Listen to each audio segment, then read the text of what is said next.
everyone, welcome to Make Way for Noddy. I am Noddy and I'm here with a surprise. So unfortunately there's not going to be any motorbike ride today, but I did get something that hopefully will make it a lot better and way more exciting next time I go. A drone! Ta-cha!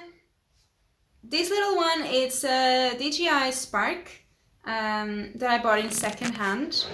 So I hope I'll be giving it a good life under my hands, and I hope it will make the motorbike rides way more fun with different camera shots from every direction.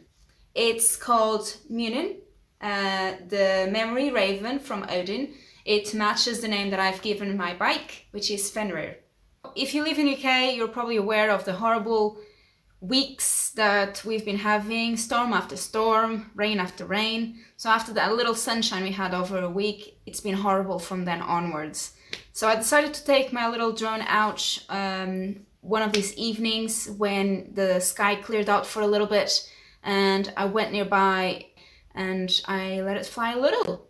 And for everyone who enjoys a good walk and the outdoors, don't ever forget the parks and everything that is near you. Because even though it's not an adventure like going out and exploring the world, it's still good and it still helps you to clear your mind before another week of work.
I hope you've enjoyed this video. Please don't forget to like, subscribe and share it with your friends if you've liked. I know this is not one of my typical videos, but it is a training to make better videos for the future. On a different note, next week I'll definitely give you a nice motorbike ride that I've done, and until then, enjoy and have fun!